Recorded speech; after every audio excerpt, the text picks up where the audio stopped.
Hello student, তোমরা যারা ক্যালকাটা ইউনিভার্সিটির আন্ডারে সেকেন্ড সেমিস্টারের ছাত্রছাত্রী আছো, তোমাদের জন্য আজকের ক্লাসটা খুবই গুরুত্বপূর্ণ।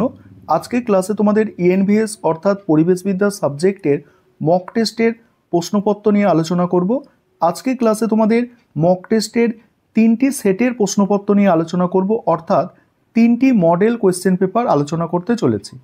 এবং তোমাদের সিলেবাসের মধ্যে থেকে মোস্ট ইম্পর্টেন্ট প্রশ্নগুলো এই মক টেস্টের প্রশ্নপত্রের মধ্যে রাখা হয়েছে। প্রথমে দেখো সেট 1, আর তোমাদের পরীক্ষার কোয়েশ্চেন পেপার যেভাবে হয় অর্থাৎ সেই প্রশ্নের স্ট্রাকচার মেনটেন করে মক টেস্টের প্রশ্নপত্রগুলো তৈরি করা হয়েছে এবং সম্ভাব্য প্রশ্নগুলো নেওয়া হয়েছে যেগুলো তোমাদের পরীক্ষায় আসতে পারে। সেট 1-এর প্রশ্নগুলো প্রথমে তোমরা দেখো। প্রথমেই তোমাদের থাকে এমসিকিউ 10টা। এমসিকিউ যেগুলো রাখা হয়েছে দেখো, এবং প্রতিটা সেটের এমসিকিউর অ্যান্সারগুলো তোমরা শেষে পেয়ে যাবে। প্রথম প্রশ্ন আছে দেখো, প্রথম প্রশ্ন, এনভায়রনমেন্টাল এডুকেশন শব্দটি প্রথম ব্যবহার করা হয়। এনভায়রনমেন্টাল এডুকেশন শব্দটি প্রথম ব্যবহার করা হয়, অপশান আছে 4টে দেখতে পাচ্ছ। পরের প্রশ্ন, তিবলিসি ঘোষণা প্রকাশিত হয়। তিবলিসি ঘোষণা প্রকাশিত হয় কবে? পরের প্রশ্ন দেখো, পরের প্রশ্ন আছে দেখো, ভারতে এনভায়রনমেন্টাল প্রোটেকশন অ্যাক্ট গৃহীত হয় কত সালে? পরের প্রশ্ন, বায়োডাইভার্সিটি অ্যাক্ট প্রণীত হয়। বায়োডাইভার্সিটি অ্যাক্ট প্রণীত হয়।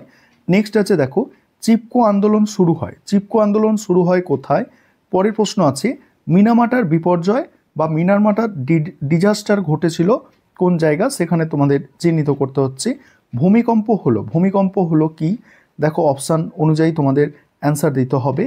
পরের প্রশ্ন, ইকো ফেমিনিজম।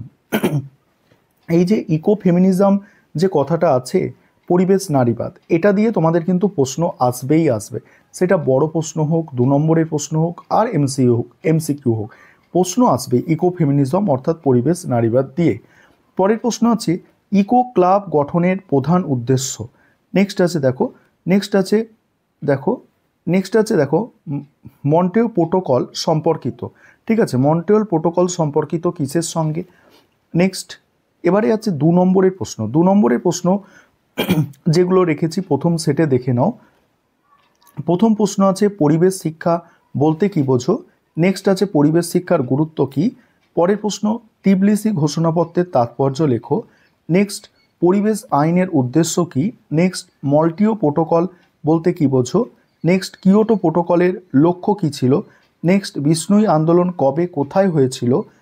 পরের প্রশ্ন আছে দেখো, পরের প্রশ্ন আছে, জনসংখ্যা বৃদ্ধির 2টি কারণ। দুর্যোগ ব্যবস্থাপনা বলতে কি বোঝো? পরিবেশ শিক্ষায় ইকো ক্লাবের ভূমিকা কি? জীববৈচিত্র্য আইন 2002 সম্পর্কে সংক্ষেপে লেখো। আর পরিবেশ শিক্ষায় আইসিটি এর ভূমিকা। এবারে প্রথম যে সেট, সেখানে 5 নম্বরের প্রশ্ন দেখে নাও, পরিবেশ শিক্ষা কাকে বলে, এর গুরুত্ব ব্যাখ্যা করো। পরের প্রশ্ন আছে, তিবলিসি ঘোষণাপত্র সম্পর্কে আলোচনা করো। তারপরের প্রশ্ন, পরিবেশ আইনের প্রয়োজনীয়তা ও প্রকারভেদ ব্যাখ্যা করো। নেক্সট আছে, জনসংখ্যা বৃদ্ধির ফলে পরিবেশ ও মানব কল্যাণের ওপর কী প্রভাব পড়ে তা আলোচনা করো। নেক্সট, বিষ্ণুই ও চিপকো আন্দোলনের তুলনামূলক বিশ্লেষণ, অর্থাৎ বিষ্ণুই আন্দোলন এবং চিপকো আন্দোলন এখানে আলোচনা করতে বলা হয়েছে। তারপরে ভোপাল গ্যাস বা মিনামাটা বিপর্যয়ের কারণ ও ফলাফল আলোচনা করো। এগুলো 5 নম্বরের প্রশ্ন দেওয়া হয়েছে। এবং এমসিকিউর অ্যান্সার কিগুলো তোমরা একটু মিলিয়ে নেবে, যে এমসিকিউ তোমরা দেখলে সেখানে অ্যান্সার কি দেওয়া হয়েছে, অর্থাৎ অ্যান্সারগুলো বলে দেওয়া হয়েছে। এবার সেট 2, আর আরেকটা বিষয়, তোমরা কোন কলেজ থেকে আজকের ক্লাসটা দেখছো অবশ্যই তোমরা কমেন্ট করবে, এবং তোমরা কোন সেটটা, এই যে 3টে সেট আমি তোমাদের তৈরি করে দিয়েছি, কোন সেটটা সব থেকে গুরুত্বপূর্ণ বলে মনে হচ্ছে প্রশ্নগুলো, এটাও তোমরা কমেন্ট করে একটু জানাবে। দেখো এবারে 2 নম্বর সেটের প্রশ্নগুলো দেখো। প্রথম প্রশ্ন আছে, চিপকো মুভমেন্ট বা চিপকো আন্দোলন প্রথম শুরু হয় কোথায়? তারপরে দেখো, নর্মদা বাঁচাও আন্দোলন এর মূল উদ্দেশ্য ছিল। পরের প্রশ্ন, ইকো ফেমিনিজম ধারণাটি প্রথম ব্যবহার করেন কে? তারপরের প্রশ্ন দেখো, তারপরের প্রশ্ন আছে যে সাইলেন্ট ভ্যালি আন্দোলন সংগঠিত হয়েছিল, অর্থাৎ সাইলেন্ট ভ্যালি মুভমেন্ট সংগঠিত হয়েছিল। তারপরের প্রশ্ন, রিসেটেলমেন্ট শব্দটি বলতে বোঝায়। পরের প্রশ্ন আছে, ভোপাল গ্যাস দুর্ঘটনা ঘটে কোথায়, মানে কবে ঘটেছে আর কি। তারপরে সাইক্লোন আয়লা অর্থাৎ ঘূর্ণিঝড় আয়লা ভারতে কত সালে হয়েছিল? পরের প্রশ্ন আছে দেখো পরিবেশ সংরক্ষণে সংস্কৃতির ভূমিকা প্রধানত। নেক্সট প্রশ্ন দেখো, নেক্সট আছে দুর্যোগ ব্যবস্থাপনার প্রথম ধাপ, দুর্যোগ ব্যবস্থাপনার প্রথম ধাপ। নেক্সট হচ্ছে দেখো ফুকুশিমা ডিজাস্টার অর্থাৎ ফুকুশিমা বিপর্যয় ঘটেছিল কোথায়। এবারে 2 নম্বরের প্রশ্ন এই সেটের মধ্যে যেগুলো রাখা হয়েছে দেখো 2 নম্বরের প্রশ্ন, প্রথম প্রশ্ন আছে চিপকো আন্দোলনের প্রধান লক্ষ্য কী ছিল। পরের প্রশ্ন আছে বিষ্ণুই সম্প্রদায় পরিবেশ রক্ষার অবদান লেখো। সাইলেন্ট ভ্যালি মুভমেন্ট সম্পর্কে সংক্ষিপ্ত নোট লেখো। ইকো ফেমিনিজম বলতে কী বোঝো। নেক্সট পুনর্বাসন ও পুনর্স্থাপনের মধ্যে পার্থক্য লেখো। জনসংখ্যা বৃদ্ধির দুটি ফলাফল উল্লেখ করো। ভোপাল গ্যাস বিপর্যয় কোথায় ঘটেছিল। কেদারনাথ বন্যার একটি কারণ লেখো। কোভিড-19 কোন ধরনের দুর্যোগ। নেক্সট দুর্যোগ ব্যবস্থাপনার দুটি পদক্ষেপ লেখো। তারপরে আছে দেখো পরিবেশ সংরক্ষণে সংস্কৃতির ভূমিকা কী। নেক্সট বড় বাঁধ আন্দোলনের একটি উদ্দেশ্য উল্লেখ করো। এবারে দেখো 5 নম্বরের প্রশ্ন, 5 নম্বরের প্রশ্ন এই সেটটার মধ্যে যেগুলো রাখা হয়েছে দেখো, প্রথম প্রশ্ন আছে মানব জনসংখ্যা বৃদ্ধির পরিবেশের ওপর প্রভাব বিশ্লেষণ করো। তারপরে পুনর্বাসন ও পুনর্স্থাপনের ধারণা ব্যাখ্যা করো। নেক্সট আছে চিপকো আন্দোলন ও সাইলেন্ট ভ্যালি আন্দোলনের গুরুত্ব আলোচনা করো। নেক্সট আছে পরিবেশ সংরক্ষণের সংস্কৃতি ও নৈতিকতার ভূমিকা। নেক্সট ইকো ফেমিনিজমের অর্থ ও তাৎপর্য। নেক্সট ভোপাল গ্যাস বিপর্যয় আর হচ্ছে ফুকুশিমা পারমাণবিক দুর্ঘটনার তুলনামূলক বিশ্লেষণ করো।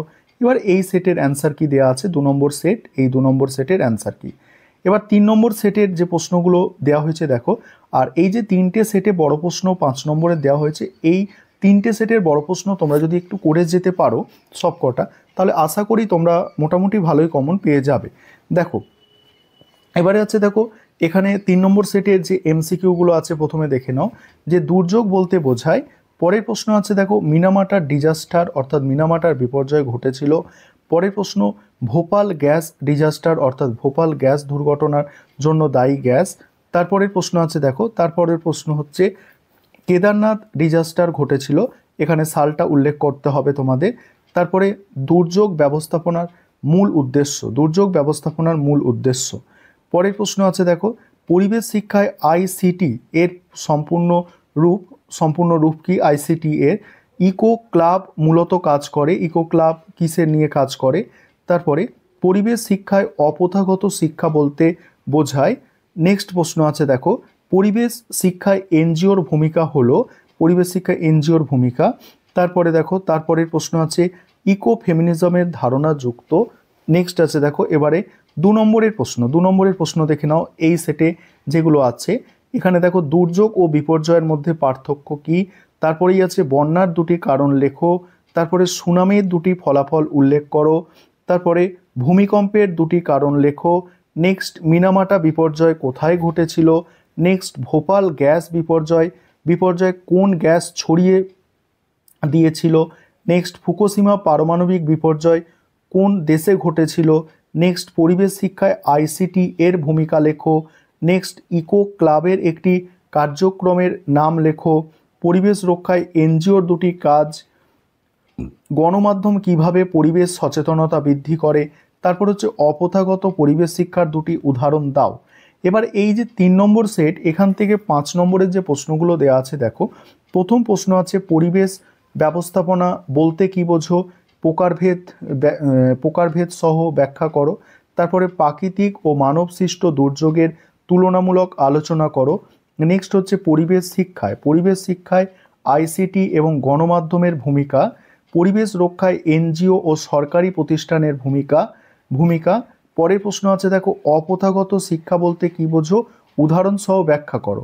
নেক্সট হচ্ছে ইকো ক্লাব ও শিক্ষার্থীদের ভূমিকা পরিবেশ রক্ষায় আলোচনা করো। এবার এই যে সেটটা আছে এই সেটের অ্যান্সারগুলো তোমরা একটু মিলিয়ে নাও। এই ছিল তোমাদের 3টি মডেল কোয়েশ্চেন পেপার।